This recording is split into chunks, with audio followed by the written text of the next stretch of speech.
When I first started in network marketing, as a beginner, I lacked the network marketing leadership mindset. And what I didn't realize is that often we don't have pure business problems. I mean, there are tactical issues often, but a lot of the time it's personal problems showing up in the business. And so if we don't have our mind right, and I'm going to give you some ways that I overcame this and became a top 1% earner, we really don't have a chance at achieving success, because any tactic, any tip, any system, any tool is only as effective as the person that's applying it. So let's make you super effective with these mindset shifts.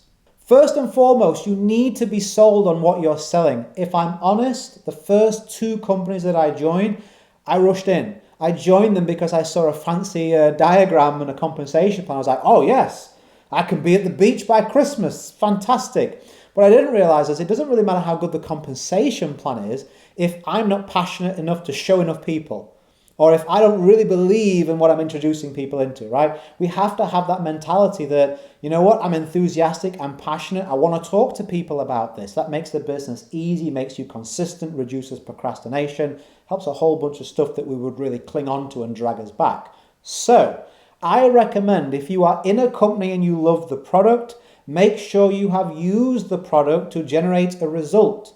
If you're in a travel company, book a vacation. If you're in a health and wellness company, set a health goal, use the product, whatever it may be. If you're in a trading education company, you better have been consistently trading for profits. Because if you don't feel sold on what you're selling, as a decent person that I hope you are, you're probably going to more likely keep it to yourself. Or you're going to give a bunch of caveats to people because you don't want to be responsible for them failing too. And so generate a result around the product so you can be fully sold on what you're selling.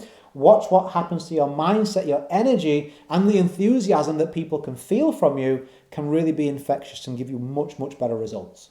Next, you can't always only pour out. I have to remind myself of this one. I love to teach, I love to talk, as you can probably tell, but I pour a lot out.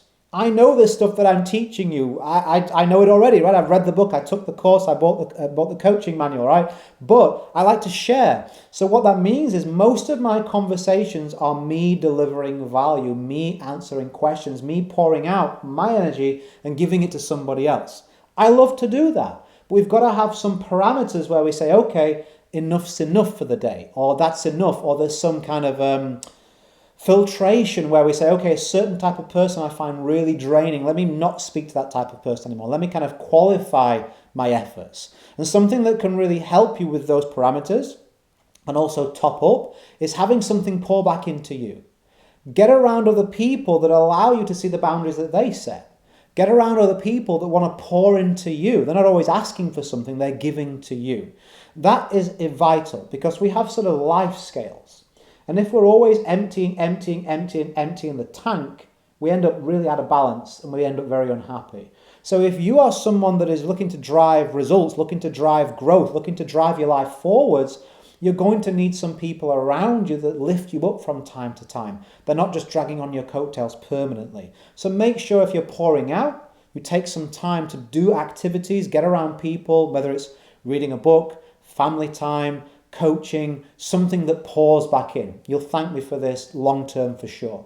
Also, you want to have some daily non-negotiables. You know, if we really want to be someone that is going to be a leader, we want growth, we want to make shifts that matter, it's no good making them one day and then falling foul, the next day being inconsistent. And so there are some daily non-negotiables that I have that allow me to maintain my energy and maintain my positive mindset. Because if I'm tired or if I'm worn down, my mindset goes down, I get more doubtful, I get less confident, and that shows up in my business. So I always begin the day with a morning routine. I nearly always exercise most days. It helps me. I meditate or I do mindfulness. I make sure that I schedule in time with my family. I won't work in an evening. There's certain things that I do in my life that allow me to say, you know what, this keeps me performing at a high level consistently. It keeps my mind right, it keeps my actions right, and it keeps me in the right place in terms of results. What are your non-negotiables? What could you look at and say, looking at my schedule, that here's 3 or 4 things that if I do these every day, I feel better for it. It makes a difference. And if I don't do them, then I suffer. So sleep's another one for me. I notice if I don't sleep much, man, I'm a different person altogether. And so start to identify, knowing yourself, what are your daily non-negotiables? You shouldn't feel bad about doing these things because they're what's going to deliver higher consistent results and level up your life. Partnerships is my final one, in your personal life and in your professional life. And so think about who you're partnering with as your life partner, right? Your husband, your wife, your boyfriend, your girlfriend, whatever the relationship is. It makes a difference. The relationship you have there, it impacts everything you do.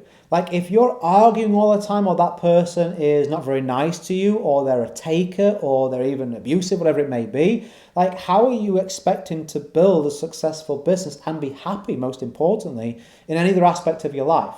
Because if you're living with someone especially who is, say, suffocating you, emotionally, or isn't just giving you what you need, you're not getting what you need from the relationship, you'll find that you'll carry that frustration into everything that you do. It's kind of like when I was younger, I was quite overweight when I was younger. And I remember the agitation I would feel constantly because of that. This personal aspect of my life, my relationship with my weight, as it were, that partnership was dragging me down. And so there's different aspects of our life that we have a partnership with. How we treat ourselves, our friendships, our partners, our business partners, who are we actually running with in business? Start to really think on the one hand, like who are the 5 most important people that you're spending the most time with? And what is the average of their energy in terms of the exchange with you? I'm not now talking about having someone to pour into you from like a coach, etc. I'm talking about something where there isn't really a purpose to it, but because it's a consistent and an ever-present part of your life, it's going to have an effect on your business. It's going to have an effect on how you show up in every aspect of your life. And so something that I was able to do was to sort of realign the balance in the relationship with my wife. I was able to sit her down and I was like, hey, this is why I'm working so hard. This is why it's important to me. This is what I'm going to be doing. This is where, could you pick up the slack in this area for me? I'll pick up the slack in that area. And when I explained that to her, it brought her on board with what I was doing. Same with my daughter. If there's ever something that, I discuss with her, hey, this makes me feel this way. Could we do it that way? Also, I'm doing this. And, do you want to do? What do you need? And so these kind of conversations with your team members, with your friends, with your family, with your significant others, it really does help you to open up the doors of communication to know what is acceptable for both parties. What do we both need from this? It also allows us to set some kind of parameters that will really ensure that it's productive for everybody involved. That, for me, is a massive positive.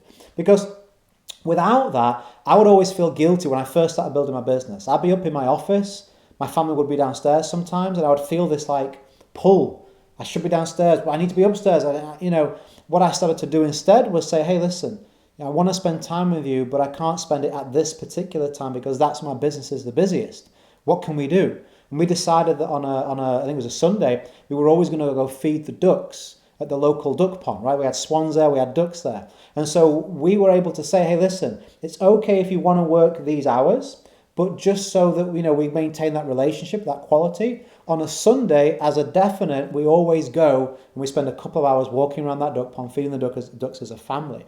And so there is always a solution, but we have to be willing to put that on the table, lay our cards out, have some trust in each other, and that really does help you become a better leader, because instead of being pulled in different directions, you feel like you're being pushed to do something greater. You have the support of the people behind you. You feel good about what you're doing.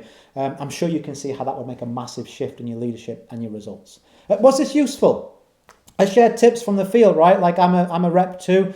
I built huge teams, helped a lot of people, and a lot of companies do well. A lot of the work that I do is tactical. The things that I've just taught you, if you want more of that, go to joinrichardsgroup.com so you can see the personal and the professional switches that you can flick inside of that community and receive support and a bunch of other stuff you'll see on that link. I'll put a clickable version underneath here so you can really plug into something that makes a difference to you, that feels good, that drives you forward, that equips you with the knowledge and the skills that you need, and surround yourself by a bunch of other people who are on the same journey and want to be supportive.